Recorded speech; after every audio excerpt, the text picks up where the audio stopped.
इंसान जिसमें इंसानियत ना हो। एक बार एक बहुत खूबसूरत जंगल हुआ करता था। उस जंगल का राजा एक शेर था।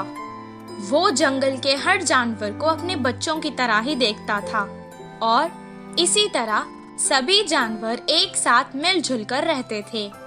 एक दिन एक हाथी पेड़ से फल तोड़कर खा रही थी और अचानक उसे चक्कर आ गए और वो गिर गई। उसे गिरा हुआ देखकर जंगल के कुछ हाथी वहाँ आ गए और वो उससे उस जंगल के वैद्य के पास ले गए। बंदर वैद्य ने उसे कुछ देर देखा और कहा, इसे कुछ नहीं हुआ है, परेशानी की कोई बात नहीं है, ये माँ बनने वाली है।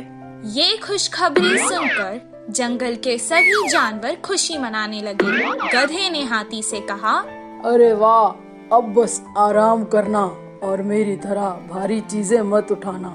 हिरन ने भी कहा, तुम मेरी तरह कूदा मत करो, आराम से चलो। मंत्री लोमड़ी ने कहा, मेरी तरह जो मिले वो मत खाना, अच्छा खाना खाओ। कौवे ने कहा, तुम्हें अगर कुछ भी चाहिए तो मुझे आवाज दे देना।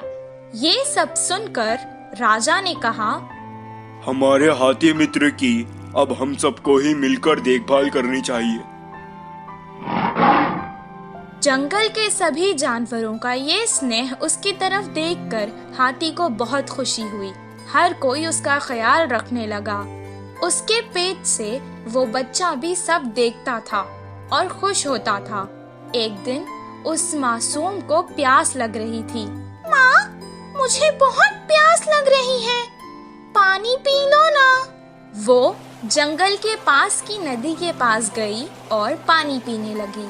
पानी पीकर वो खुश हो गई और कहने लगी, माँ, मुझे सारा जंगल दिखाओ ना, मैं देखना चाहता हूँ। तब वो धीरे धीरे चलते हुए उसे सब कुछ दिखाने लगी। उस खूबसूरत जंगल को देखकर उसके बच्चे को बहुत खुशी हुई। अचानक वो रास्ता भटक गई और जंगल के पास के गांव में आ गई। उस गांव में 2 शरारती बच्चे रहते थे। वो हमेशा सबको सताते और खुश होते थे। गांव के मुखिया की कई डांट पड़ने के बाद भी वो ना बदले, बल्कि उनकी शरारत दिन ब दिन और बढ़ती चली गई।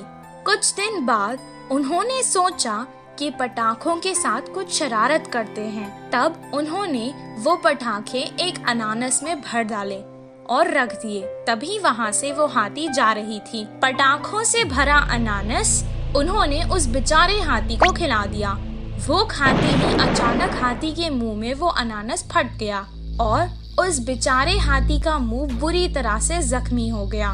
वो बेचारी तड़पती हुई यहाँ वहाँ भागने लगी, लेकिन उसे ऐसे देखकर उन दोनों शरारती बच्चों को बहुत मजा आने लगा।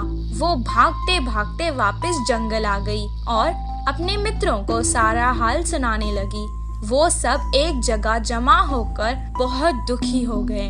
उसे सुनकर बंदर ने कहा, ये बहुत गंभीर समस्या है, इसका इलाज मेरे पास नहीं है। कुछ देर बाद हाथी का बच्चा माँ से कहने लगा, माँ, काफी देर हो चुकी है, मुझे भूख लग रही है, कुछ खाने को दो ना।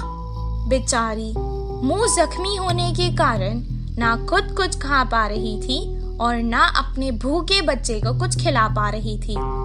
वो वापस नदी में गई और पानी से ही अपने बच्चे की भूख मिटाना चाहती थी।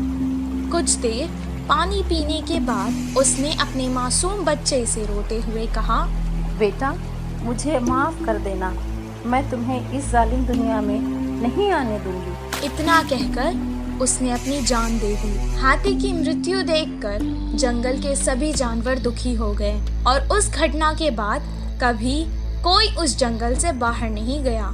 इस कहानी से हमें ये शिक्षा मिलती है कि जिस इंसान में इंसानियत ना हो वो